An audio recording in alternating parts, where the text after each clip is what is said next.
These are 5 watercolor tips that I have from my YouTube channel. Each one is short, but awfully useful. Let's get started.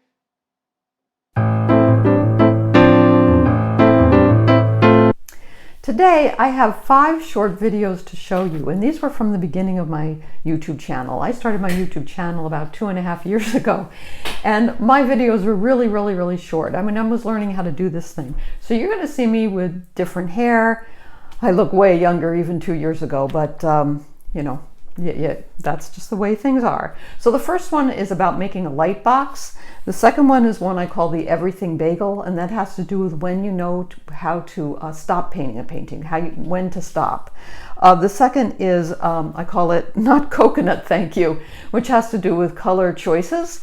And the fourth one is tipping color, how you tip color accidentally and how not to do that. And the last one I call islands versus oceans, which is a term for when you put the thing that you're painting in the middle of a big expanse of space. And if you look behind me, you'll see some rose pictures.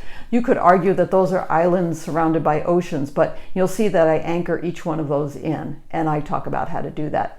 So let's roll the old footage. It's vintage, but I still stand by the tips. So let's get started. Remember to keep the whites of your paper white, your paints wet, mask for value, mix for color, and please join my YouTube channel. Okay, bye-bye. Jo Mackenzie here, your watercolor coach. Do you like do-it-yourself projects? I do when they're successful. And usually when I get into a do-it-yourself project, I end up halfway done because I always think I can do more than I actually can. Although yesterday I fixed my printer, and I mean really fixed my printer, using lots of YouTube instructions on how to do it. I'm so super proud of that. I now think I'm super. I actually think I can fix anything, which is totally not true. But here's something that you can do, and it is a no-fail project. What it is making your own shadow box. So what you do is you take a cardboard box and you cut a window out of it. See inside, I've cut that window. And then over the window, you put a piece of white tissue paper. Then put the box back down, and having a light source, I'll pull away a little bit, yeah. Put your object inside your box, and let's take a look at it. Yeah, see that? So you get your, so you can see your lights, your mediums, and your darks. You still have to squint, of course, but boy, is that going to be a game changer in your studio, because you don't have to wait for natural light, especially if you're doing still lifes. I find it especially helpful. So that's my tip for the day. Remember, keep the whites of your paper white and your paints wet, mask for value, mix for color. And please join my YouTube channel, which I'm going to post above my head. I always make the rabbit ears. And I will see you next time. Okay, bye-bye.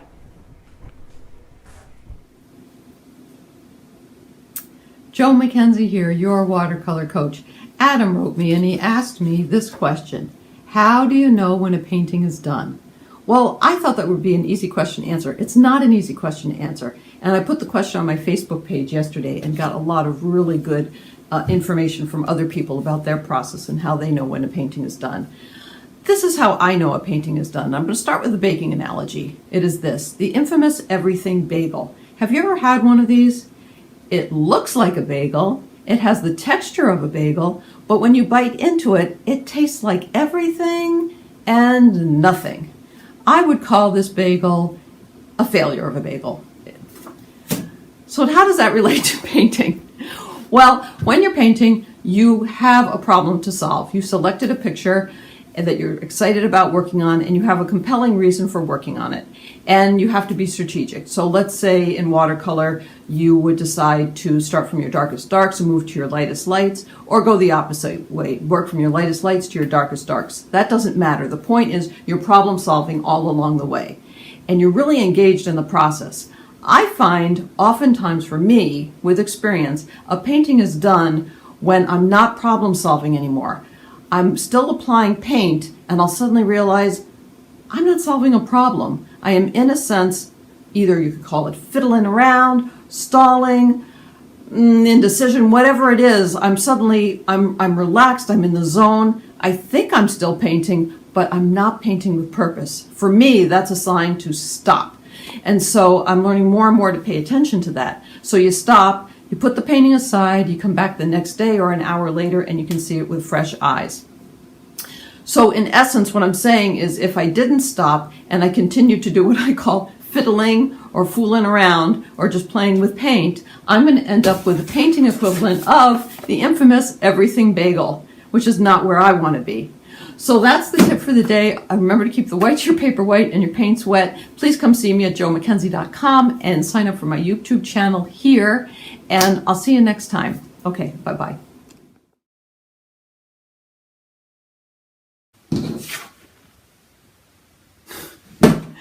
Jo Mackenzie here, your watercolor coach. I'm here today to talk about value dabs. Oh boy, I talk about value all the time.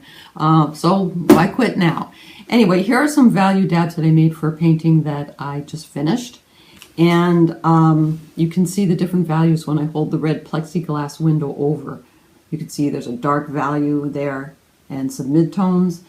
Oh, those are all midtones as we go up, and one dark value at the top. Isn't it amazing that these are all midtones? You would never know. This is such a wonderful thing. I call it the visual lie detector. But the simple thing that I wanted to share with you is I do mix a lot of my colors ahead of time. I like to be very strategic when I paint. And it is really important that you like the test dabs that you have made, because these are the ingredients in your painting. And if you don't like them, there's no magic that's going to occur between when you put them on the palette and when you put them on your actual painting. These are going to show up. I love a baking analogy. It's very similar to if you're going to make a cake and you hate coconut, don't make coconut one of your ingredients, because it's going to show up. So take time to not only mix paint and get the right values, but make sure that you like them, that they're agreeable to you, because you'll be glad for it. And that's the tip for today. Remember to keep the whites of your paper white and your paints wet. And please subscribe to my YouTube channel. And thanks for watching. See you next time. Bye-bye. Jo Mackenzie here, your watercolor coach. What we have here are 3 colors from the palette. And I'm going to show you how easy it is to tip color when you don't mean to do it. You take a color from your palette, and what I've done there is put it in the water, which was pure and drinkable a second ago. And every time I wash it, I wipe it on a paper towel and go back into a puddle. If I do that consistently every time, I will not tip color. The water will tip. You can see it's not very drinkable right now. However, if I kept going for any long period of time, what you find is the water keeps tipping. Now, if you don't wipe your brush on the towel, the color will tip on your palette as well as in the water that you're trying to wash it clean with. And very soon you will have a very dull 3 colors that you're working with instead of the colors that you started with. See how much the water has tipped there. So if I was going to keep going and not clean my brush sufficiently, or let my water get too thick and dirty, I'm going to end up with these 3 colors instead of the 3 I originally started with. So that's an example of tipping color when you don't want to do it.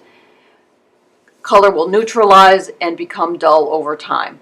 So that's my tip for the day. Remember to keep the whites of your paper white and your paints wet. Come see me at joemackenzie.com and at my YouTube channel, and I will see you next time. Bye-bye.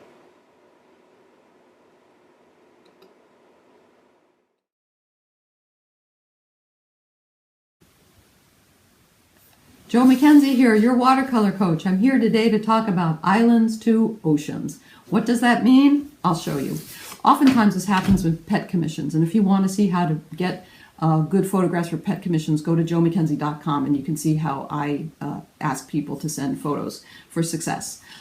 Here's a good example of where you will not have success. This is an island, the dog is an island surrounded by an ocean. That's a real problem when it comes to composition. The other extreme of that is when you get what I call when it's blown out. You're so close into the animal that the edges are blown out, and you can't get a concept of where the body is, where the bone structure is. It's just too close up, and also full on, straight at the cat as opposed to being an angle. When you do have an oceans to island issue, one of the things you can do is anchor it in. Anchor it in with a nice diagonal can be helpful. But you have to play around with the backgrounds in order for this to work, which is a challenge. And my favorite, of course, which works 9 times out of 10, is with people or with pets, is a good old 3/4 view, because it gives you so much information. And in this case, the dog is anchored in. He is not an island surrounded by ocean. So I hope that's helpful to you if you're currently painting really anything. It doesn't matter if it's a pet. The concept of islands to oceans, ask yourself as you're painting if you're getting into that kind of territory and what you can do to get out of it. So that's my tip for the day. Remember to keep the whites of your paper white and your paints wet. Please sign up for my YouTube channel and come see me at joemackenzie.com. And I will see you next time. Bye-bye.